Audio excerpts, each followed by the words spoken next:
नमस्कार। मेरे इस YouTube चैनल पर आप सभी का हार्दिक स्वागत है, अभिनंदन है। आज मैं डाइजेशन इन स्टमक, आमाशय में पाचन किस तरह से होता है भोजन का, इसके बारे में चर्चा करूंगी। माय डियर फ्रेंड्स, जब हम भोजन ग्रहण करते हैं तो आप देखते हो कि मुंह से भोजन, ये है आपका ग्रास नली, जिसको हम बोलते हैं अंग्रेजी में ओएसोफेगस, यहाँ से होते हुए भोजन पहुंचता है हमारा स्टमक में। यह स्टमक है, आमाशय जिसको बोलते हैं। आमाशय में भोजन पहुंचता है और यहाँ पर भोजन का पूरा पाचन तो नहीं कहोगे, लेकिन कुछ हद तक यहाँ पाचन होता है।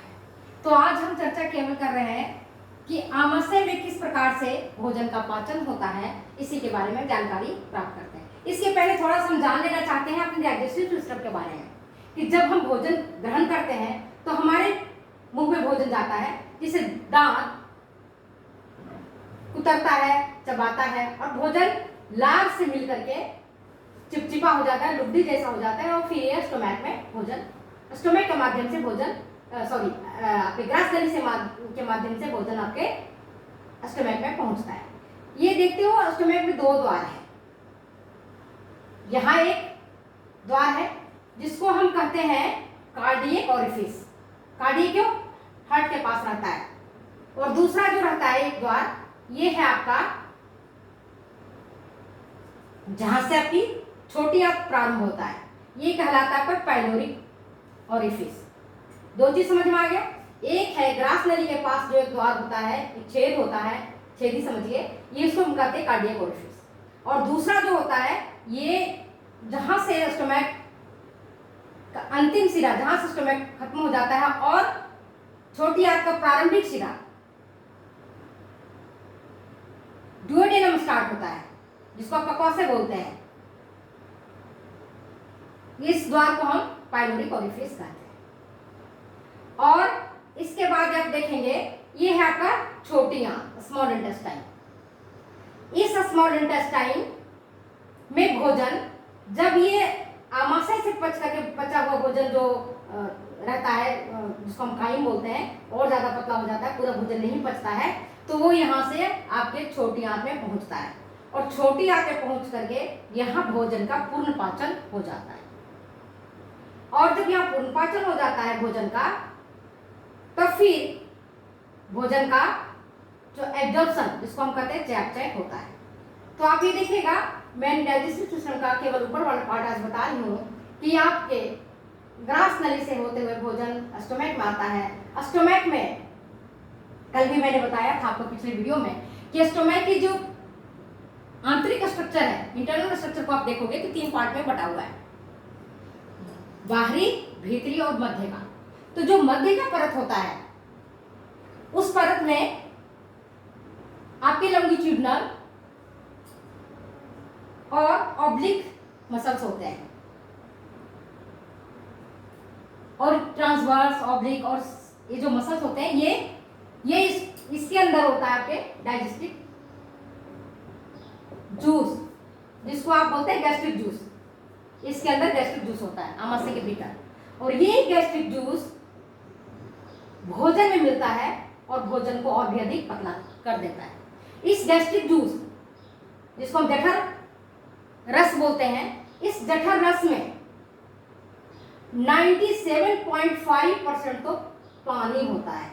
97.5% इसमें क्या होता है? पानी होता है, जल होता है।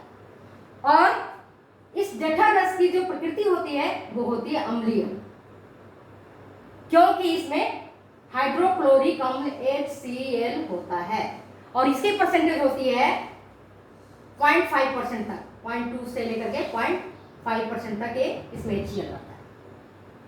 और साथ ही इसमें रेनिन और पेप्सिन दो एंजाइम्स होते हैं,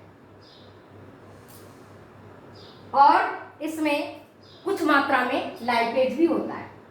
तो जो रेनिन और पेप्सिन एंजाइम है, वह किस पर क्रिया करेगा? ये देखिए, भोजन आपके ग्रास नली से आए आमाशय में, आमाशय में भोजन आपका 2 से 3 घंटा मिनिमम ठहरता है, जो भी आप भोजन करते हैं। लेकिन अगर आपने गरिष्ठ भोजन कर लिया है, जैसे पूरी खा ली, हलवा खा लिया, मिठाइयाँ खा ली, वसायुक्त भोजन आपने ग्रहण कर लिया, जैसे भोज वगैरह में जाते हो, शादी विवाह में जाते हो तो अपनी जल्दी भोजन करते हैं, तब आप देखते हो 6 से 8 घंटे तक आपको भूख नहीं लगती। क्यों नहीं लगती? कि यहाँ पर भोजन देरी से पचता है और उसको पचाने में टाइम लगता है। तो जितना आप देरी से भोजन करेंगे स्टोमक में उतना देर तक वो ज्यादा ठहरेगा। अगर आपका भोजन सुपाच्य है तो जल्दी से भोजन आपका स्मॉल इंटेस्टाइन में पहुंच जाएगा पचते हुए। तो अब यहाँ पर देखिए आप रेनिन एंजाइम है, एक एंजाइम आपका रेनिन। यह रेनिन एंजाइम किस पर क्रिया करता है? दूध पर। और दूध में जो उपस्थित प्रोटीन है कैसिनोजन, इस पर एक्ट करके उसको कैसिन में कन्वर्ट कर देता है।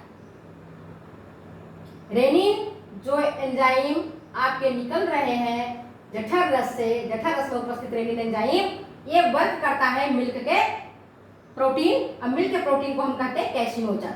इस कैसिनोजन पर क्रिया करता है, उसको कर देता है कैसिन में कन्वर्ट कर देता है, और फिर इस कैसिन का जो डाइजेशन होता है वो पेप्सिन के माध्यम से होता है। ठीक, इसके बाद देखते हैं दूसरा एंजाइम आपका पेप्सिन। पेप्सिन एंजाइम आपके प्रोटीन पर क्रिया करता है और इसको बदल देता है पेप्टोन और प्रोटियोज। इस तरह से हम देखते हैं कि प्रोटीन और पेप्टोन और प्रोटियोज में यहाँ पर आंशिक पाचन यहाँ हो रहा है स्टमक में, और यहाँ पर हाइड्रोक्लोरिक अम्ल जो था इसके कारण जो जठर रस की प्रकृति है वह हो गई है अम्लीय। इस अम्लीय होने के कारण जो भोजन के साथ कई माइक्रोब्स आ जाते हैं। कई बार आप देखते हो, हम लोग भी देखते हैं कि अरे केला भी खराब नहीं हुआ है, खाने योग्य है, हम खा लेते हैं। कई बार हम देखते हैं सब्जी खराब नहीं हुआ है, खा लेते हैं, तो उसके साथ कई माइक्रोब्स भी आ जाते हैं फूड्स के साथ। तो ये हाइड्रोक्लोरिक अम्ल जो है यही उसको खत्म कर देता है, माइक्रोब्स को, बाहर से आने वाले जीवाणुओं का ये नाश कर देता है। और जीवाणुओं को नाश करने के पश्चात भोजन यहाँ की क्या होती है? अम्लीय हो जाती है। यहाँ फूड की प्रकृति हो जाती है आपको एसिडिक। यहाँ जो लाइपेज एंजाइम निकलता है, तीसरा एंजाइम है इसमें से, स्टमक से एक तीसरा एंजाइम निकलता है, वो कहलाता है लाइपेज। लाइपेज एंजाइम किस पर क्रिया करता है? वसा पर क्रिया करता है, फैट पर क्रिया करता है लाइपेज। और ये लाइपेज एंजाइम फैट पर क्रिया करने के बाद जो वसा है उसको ड्रॉपलेट्स में बदल देता है, छोटे छोटे टुकड़ों में बदल देता है। यहाँ मतलब वसा का सैपोनिफिकेशन हो जाता है, साबुनीकरण हो जाता है। कहाँ? स्टमक। अब एक प्रश्न ये सोचने के लायक है, कई बार हम कहते हैं खट्टी डकारी आ रही है, हृदय में जलन हो रहा है। हृदय में जलता थोड़ी, खास करके प्रेग्नेंट मदर में अपन कहते हैं ना हृदय में जलन हो रहा है, तो हृदय नहीं जलता। ये जो ओरिफिस है आप देख रहे हो ना, ये जो मैंने बताया आपको कार्डियक ओरिफिस, एक छेद है, इस छेद से हाइड्रोक्लोरिक अम्ल जल कहां निकल के चला जाता है? जठर रस निकल के चला जाता है आपको ग्रास नली की तरफ, और जैसे ग्रास नली की तरफ जाता है आपको जलन का सा अनुभव होता है, खट्टी डकारे आने लगते हैं। खट्टी डकारे कहां से आई? खट्टी डकारे आपके जो हाइड्रोक्लोरिक अम्ल है जठर रस में, उसके कारण आपकी खट्टी डकारे आ रही है। क्योंकि ये जो ओरिफिस है इसे इसके भीतर ही रहना चाहिए ये जठर रस, लेकिन कई बार ये जठर रस उल्टी दिशा में जाने लगता है, ओएसोफेगस की तरफ जाने लगता है, और आपको जलन जैसी अनुभव होता है। वो खास करके जब मिर्च मसाले युक्त हम भोजन ग्रहण करते हैं तब ऐसा देखने को मिलता है, या गरिष्ठ भोजन कर लिए, खास करके गर्भवती माता भी ज्यादा देखने को मिलता है, अथवा कोई पेट से संबंधित अगर कोई बीमारी हो तब पर भी ये उल्टी दिशा में होता है जाता है जठर रस, अन्यथा इसका काम स्टमक के भीतर ही रहता है। और जो दूसरा द्वार है आपका, जिसको मैंने अभी बताया पाइलोरिक ओरिफिस, ये पाइलोरिक ओरिफिस से जब यहाँ पर आपके जठर रस मिल जाता है भोजन में, तो भोजन कैसा हो जाता है? पतला हो जाता है, और इस पतले भोजन को हम बोलते हैं काइन। भोजन और पतला हो जाता है, और यहाँ पर भोजन की पिसाई हो जाती है। एक तरह से दांत पिसता है, कूटता है जितना हो सकता है।